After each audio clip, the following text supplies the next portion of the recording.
Old woman meets with stranger every day until husband follows her. He saw them, and his heart started hammering in his chest. They had been married for 65 years, and he couldn't understand why she could do that to him and sit with another man. His wife had given him an excuse this morning, and it hurt to find out it was a lie. He had followed her and realized she saw this man every day. But things got worse when he got a better look at the man and realized that it was someone he recognized.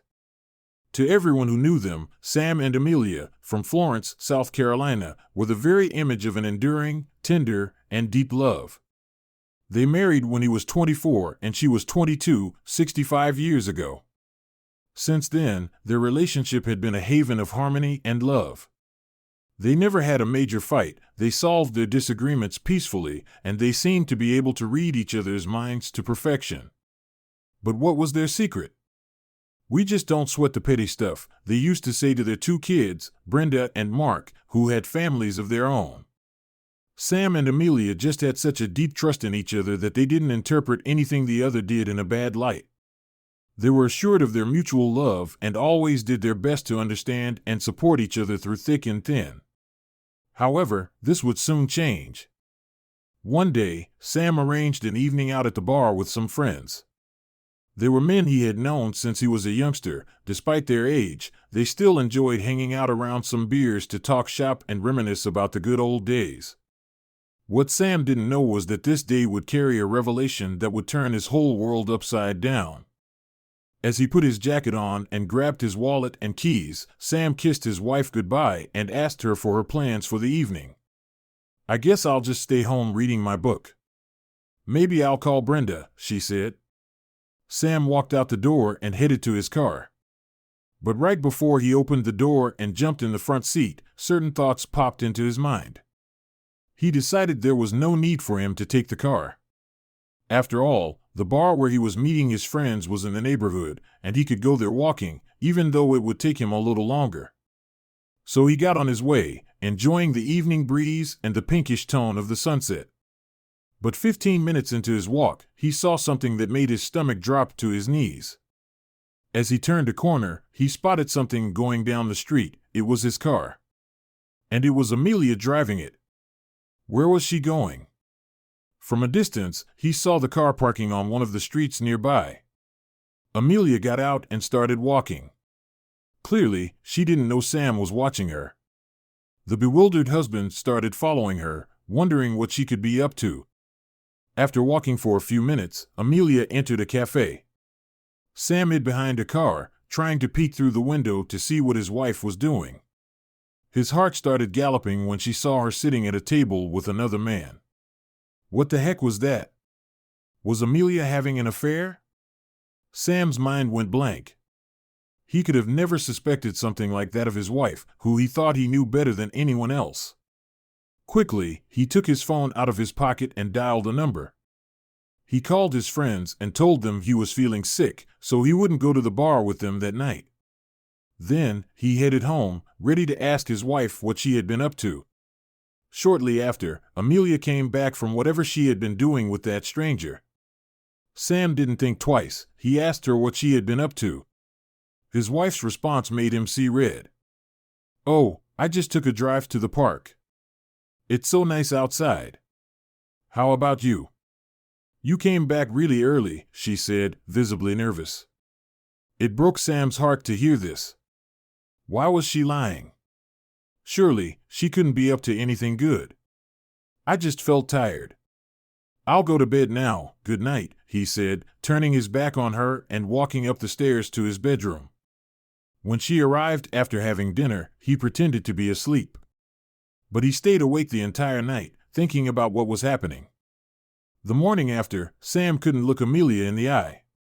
He ate his breakfast in front of her in complete silence, without lifting his eyes from the newspaper. But still, he didn't say anything. He was still processing what he had seen the evening before. How could she be doing that to him? But suddenly, another possibility crossed his mind. Maybe she was. Sam suddenly remembered something. His birthday was right around the corner. He had stopped celebrating his birthdays years ago. He didn't like being aware of how old he was growing. Sometimes, he didn't even remember his age, and he had to think for a minute whenever someone asked him when his birthday was. So maybe. Sam suddenly realized that he was about to turn 80. That was a special occasion, for sure. Could Amelia be preparing something for his birthday? Maybe she was planning to throw a surprise party for him and that man was involved somehow.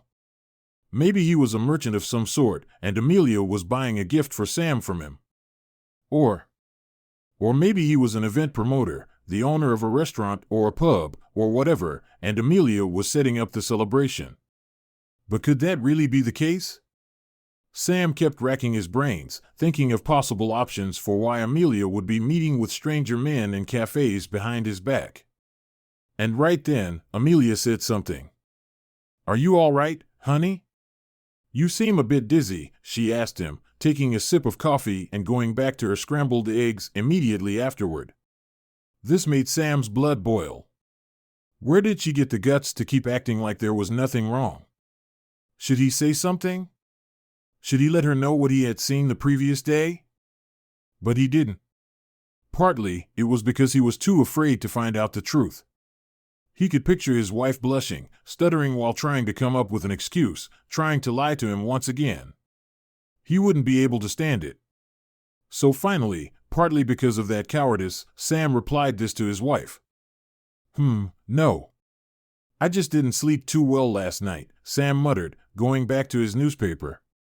He still didn't know how to approach the issue. But he swore himself something. The next time Amelia left the house by herself, he would follow her. Sam was determined to get to the bottom of the issue, no matter how much it hurt to find out the truth. He never thought he would ever find himself in a situation like that. It all felt nightmarish. But deep down, and despite all their years together, Sam knew the truth. Nothing would ever be the same after that. He would be unable to keep living with Amelia pretending that he hadn't seen what he saw. Now he had to uncover the truth, even if the consequences were heartbreaking. The following days felt like a hellish poker game to Sam. Amelia kept acting like nothing happened, concealing the truth from him, and he had to act like he didn't know what Amelia had done that evening. It felt like torture having to endure the uncertainty, Amelia's blatant hypocrisy, the mutual secrecy, and the terrible truth underneath. Until one morning, something happened. One day, Amelia left the house again to get some groceries. And once again, Sam followed her. After she left the grocery store, he saw her walking to the same cafe as the other day. Sam walked slowly towards the cafe's window, praying not to encounter the same thing that, deep in his heart, he knew he would see. His heart was galloping as he scrutinized the other side of the glass. There they were again, sitting and chatting cheerfully, with big smiles on their faces and mugs of coffee in their hands. Sam didn't get to see the man's face, but he didn't know if he wanted to. It would have made everything so much more painful. He didn't have the heart to keep witnessing the scene, and he just stormed back to the house. How could she do that to him? Who was that man? The same routine continued for days. Every day, Amelia would give some excuse to leave the house, get followed by Sam, and meet with that stranger again. Usually, Sam was just unable to keep looking.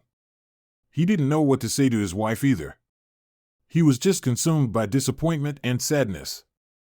But one day, he decided that it couldn't go on like that. He had to do something. One day, Sam gathered the courage to get closer and examine that man's face. Shaking and trembling as he positioned himself behind the glass to get a glimpse of the other man, he squinted his eyes to see the scene. And when he realized who he was, he saw red. He became more enraged than ever before in his life. His blood boiled in his veins as he stared at the man's factions. Time hadn't been good to him, and it took him a few seconds to recognize who he was.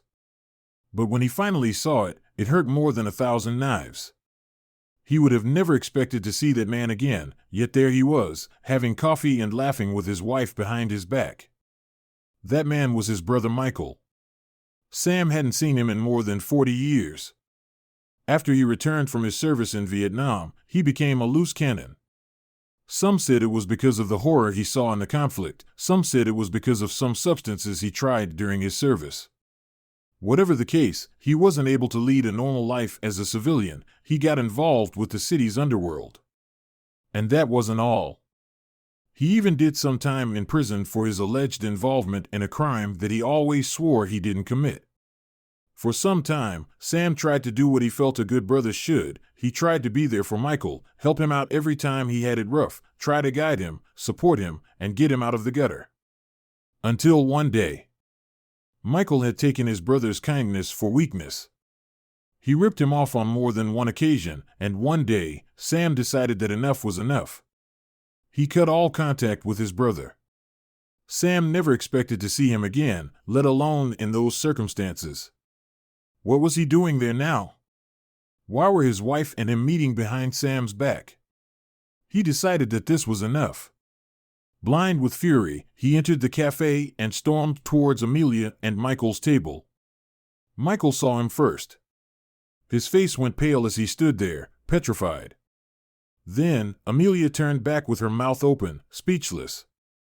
"Is anyone going to tell me what the heck is going on here?" Sam yelled. And that's when he felt something. Tears were running down his face for the first time in dozens of years. A moment of silence followed. Then, Michael and Amelia got up and hugged Sam. Sam pushed them away and just stared at them, his face contorted by disappointment. "I'm so sorry, Sam. I'll explain it to you." "Please, don't cry," Amelia said as tears started flooding her eyes as well. "I've been trying to reach Michael for some months. I found a way to contact him a few weeks ago, and I decided to reach out and talk to him. I know you two had your disagreements many years ago and stopped talking. But that was so long ago. You're family at the end of the day. Life is too short to stay angry at each other after so many years, and I thought it would be nice for you and your brother to reconcile while you still have the chance. I'm sorry I didn't tell you about it, but I was afraid you may still be angry at him. Please forgive me," she sobbed. Sam was left speechless, and tears started to subside. The three of them joined in a tight hug and headed home. They had a lot to talk about.